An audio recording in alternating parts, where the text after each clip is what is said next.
Welcome back to the Lovin Dubai show. Today's guest is Tia Watson, Lovin Dubai's Rising Star Award winner, a Guinness World Record holder, and the 18-year-old founder of Little X Wolf. From racing triathlons with her brother Rio to launching a fashion line that spreads the message, be an includer, Tia's showing the world that inclusion can be powerful, positive, and for everyone. Welcome to the show. Welcome to the studio. Thank you so much. First of all, congratulations on your win. You recently won the award, the Rising Star Lovin Dubai Community Awards night. So how did it feel to stand on the stage and be recognized? It was such an amazing moment. I'll be so honest, I was not expecting that at all, because all the other nominees were absolutely amazing. But it was such an honor to be on stage with everyone else and just speak about my story and to be recognized for what I do and who I am. So truly grateful.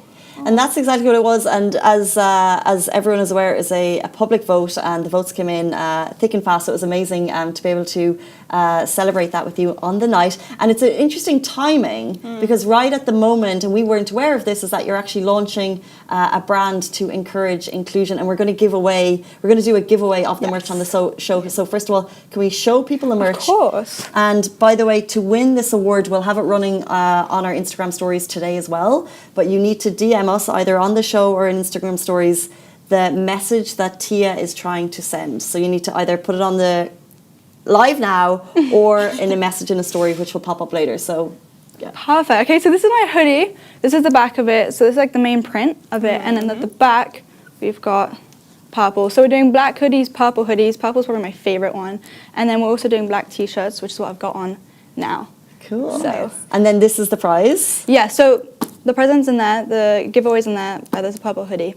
So super, super excited. And the message for your audience is? So the message of my audience and of the hoodies is be an includer, leave nobody out. So I guess the way how I came up with Little X Wolf is because I'm under my family's business, Team Angel Wolf, and so my nickname's always been Little Wolf and Rio's nickname's always been Angel. So we kind of realized, because my dad did many public speaking, he's always done talks on, corporates and schools, and he's always told my story. So I think about 2 years ago, I came up on stage and I did my first talk, and I loved it so much. So we kind of realized, I guess I'll be more of the face of the brand itself. So that's how Little X Wolf came, and now I'm spreading my message of be an includer, leave nobody out. Congratulations. We know the story of Team Angel Wolf well. I think anyone who's lived in Dubai long enough will know it too. It's a family that promotes inclusion. So you mentioned that your dad tells your story. Can you tell us your story? Yeah, so my dad tells his story. My story is basically just my life, my inclusion story with Rio. So my older brother Rio, he's 22, I'm 18. He has disabilities. So I guess my way of spreading the message of inclusion is racing with him. So I started racing with Rio when I was about 8 years old. So we do triathlon, swim, bike, run. We've done Guinness World Records, we've done many achievements together. So I guess that's my way of spreading my message. And now this is my new way of spreading the message as well through hoodies and t-shirts, a bit more of a cool, because everyone loves a hoodie and a t-shirt. So yeah. I love how casually and humbly you just mentioned you do records. you know what I mean? Like it's just a part of conversation, Can we go, how do we deep dive on that? Can we go, what was your first world record? Tell us about it. My first world record, well, my first. I always got the Guinness World Record book for my birthday or for Christmas, and I always said I want to be in the book one day, and I was so adamant on that. So when I was I think I was 11 years old, I told my parents I want to do a Guinness World Record with Rio as a triathlon. But sadly I was too young to do a Guinness World Record, and you had to be 16 for the specific record I wanted to do. So we found an alternative called Official World Record. So we did that, and then when I finally turned 16, I did a Guinness World Record with Rio. But I was like, I don't want to do the same record I had done previously, because that was a sprint triathlon. So I wanted to challenge myself, so I decided to double the distance, which is an Olympic triathlon, which is a 1.5k swim, 40k bike, 10k run. So we did that in 2023. We literally got it. We had to do it under 3 hours, 45 minutes, and we did it in 3 hours, 39 minutes. So it's just behind the cutoff. So we have the record, and it's very cool to have just cool. chilling in the room. Congratulations. What was the most challenging part of the whole experience? It wasn't easy. No, it's definitely mentally and obviously physically challenging. But honestly, I think the best way and the most motivational way for me to get through it was Rio. Like because on the bike he sits at the front, so he's always there. He's the most happiest when he races, so he's singing, clapping, so I'm like there, you know, pushing really hard, and then Rio's just loving it, and you know, he's cheering me on, and it's just, you know, every time I hear Rio and he's just happy, it just makes me realize, like, you know, sets me back, like this is why I'm doing it, because Rio is happy. Like even if at the end of the day we don't get the record, like, it's fine. You know, Rio's loving it, so I guess that's all that matters. That's amazing. And tell us about your, I guess, work within the community and how Team Angel Wolf has impacted the community in Dubai. So with Team Angel Wolf, we do loads of inclusive activities. We do a bunch of stuff like Beach Blast, which is like at the beach. We do a bunch of activities there. We go to cinema rooms where we adjust the lighting and the sound for sensory reasons. We do loads, you know, even like the talks, we go to corporates and schools speaking about our story. Yeah. Amazing. So speaking of schools and things that you do for your community, what's one thing that schools can implement into their system to be more inclusive? So one thing that we implement into schools is my message of being included, leave nobody out. So my main thing is inclusion and just showing how easy it is and simple it is, you know, in your everyday life to do. Like I feel like, especially in this day and age, there's a lot of exclusion. So it's just trying to teach the world, you know, this is really simple. Like you could be at school, you could be, you know, at lunchtime sitting by yourself, or you see someone sitting by themselves, and it's like just going over to them and, you know, including them really. So inclusion is the main message of being includer, leave nobody out. It's so important because we were discussing bullying last week on the show, and we were saying it's easy for a school to say, we don't let bullying happen. But the reality is it can happen. And we thought that, like, you know, to change it, it's really important for kids to have conversations and for kids to kind of be more aware. And I think you spreading the message is a really strong way for it to just become more of a conversation. And I wonder, through your spreading of the message, have any kind of, you know, conversations or moments with other people, maybe with kids, has anything kind of struck you as kind of like a touching moment over the years when you've kind of done your school talks? When I do my school talks, I mean, I have a lot of people that come up to me, like even adults, like even when I go to corporates, and a lot of kids as well.